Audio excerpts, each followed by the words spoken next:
And Senator Cruz is next. Thank you, Mr. Chairman. General, welcome. Thank you. As you know, as I observed at your confirmation hearing, you had built a long record on the Federal Court of Appeals and a reputation of being relatively nonpartisan. And so I had hopes that your tenure as Attorney General would continue that record. I have to say I'm deeply disappointed in what the last 2 years have shown. In my judgment, the Department of Justice has been politicized to the greatest extent I've ever seen in this country. And it has done a discredit to the Department of Justice, to the FBI, and to the administration of law in this country. Let me start with a simple question.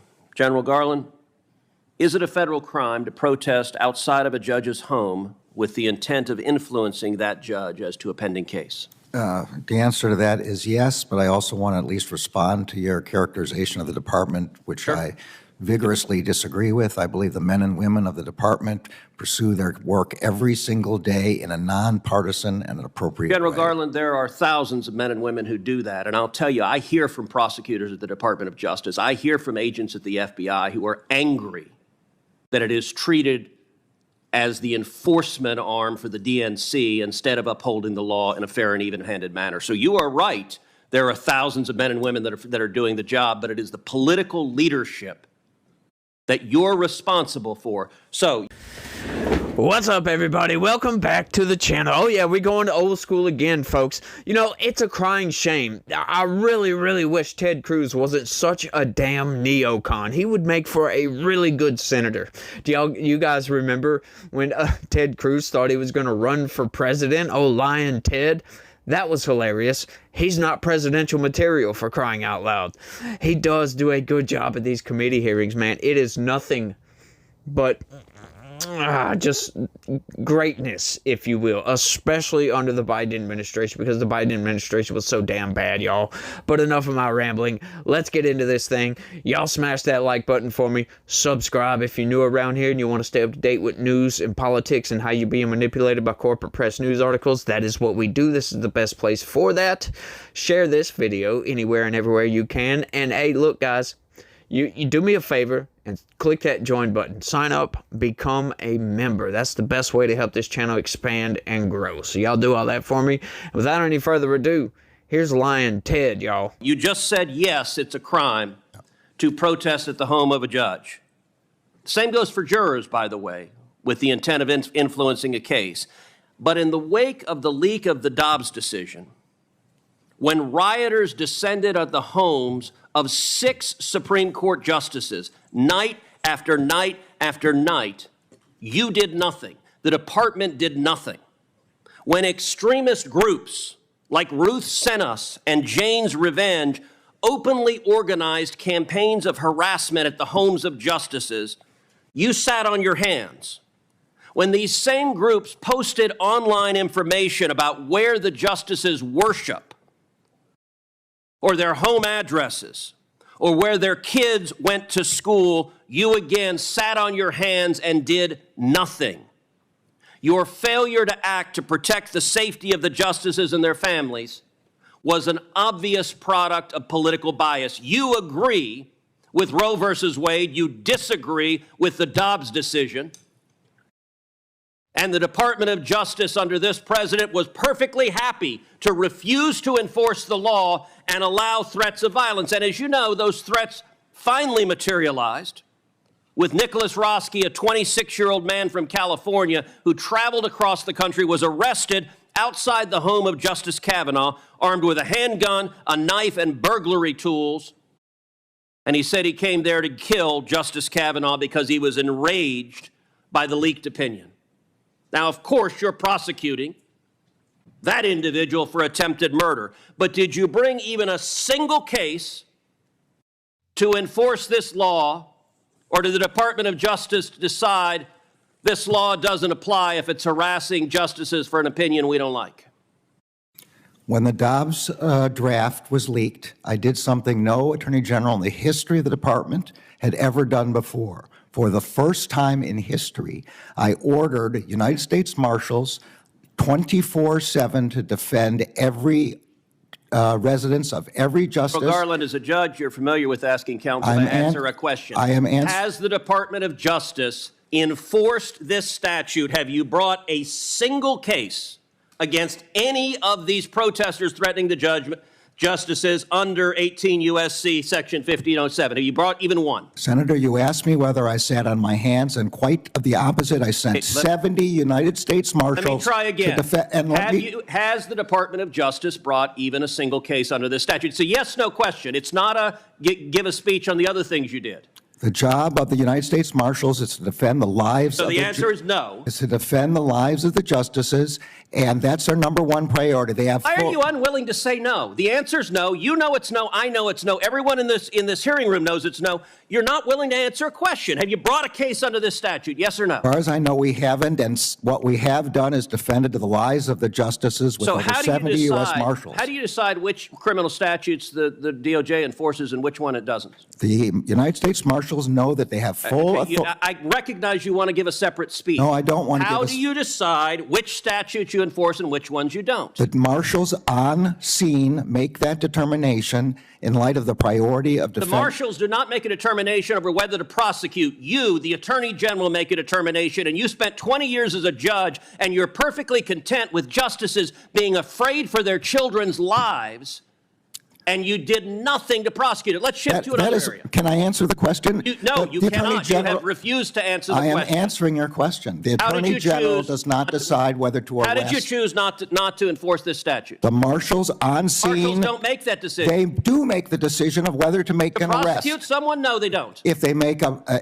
marshals do not have prosecution. If they make an arrest, then it goes to the marshals. Let's change topics because our time is limited. We've also seen across the country violent attacks as pregnancy centers by similar left-wing terrorist groups, including one graffiti of a firebomb building said Jane was here.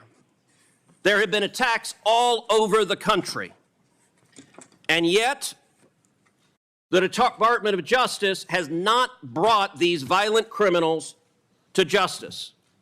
You contrast that. If you're a violent criminal and you attack a crisis pregnancy center, that is not a priority in the Biden Department of Justice. Contrast that to Mark Houck, who's a pro-life activist. He's a sidewalk counselor. And he had an altercation with someone who allegedly interfered with his son's personal space and threatened his son, and he pushed him. Now, in an ordinary world, pushing someone would be maybe a simple misdemeanor assault, but not under the Biden Department of Justice. If you're a pro-life activist, what can you expect? Well, in this instance, according to Mr. Houck's wife, 24 agents clad in body armor and ballistic helmets and shields and a battering ram showed up at his house pointing rifles at his family. Why do you send 24 agents in body armor to arrest a sidewalk counselor who happens to be pro-life, but you don't devote resources to prosecute people who are violently firebombing crisis pregnancies? It is a priority of the department to prosecute and investigate and find the people who are doing those firebombings. They are doing it at night and in secret. And we have found one group which we did prosecute. You found one. How many have there been? How many attacks? There have been a lot. And if you have any information specifically as to who those people are, we would be glad. We would be glad to have that. Did you personally authorize 20 agents going to Mr. Houck's house? And he offered to turn himself in through counsel, but you didn't want that. The Department of Justice wanted to make a show of it. Did you personally authorize it? And do you want to apologize to Mrs. Houck and her 7 children for being terrorized? The decisions about how to do that are made at the level of the FBI agents on scene. Did you know about it? I did not know about it until the way you're describing it. And my understanding is the FBI disagrees with that description.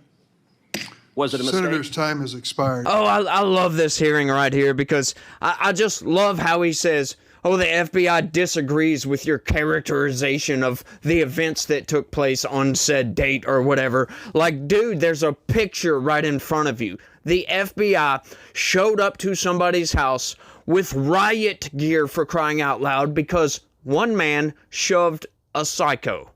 He pushed this guy to protect his son, initiating a sequence of events that ends up with the FBI showing up to your house at 6 a.m. in the morning with long guns, riot gear, heads and shields, and all kinds of nonsense. And he says, I disagree with your characterization.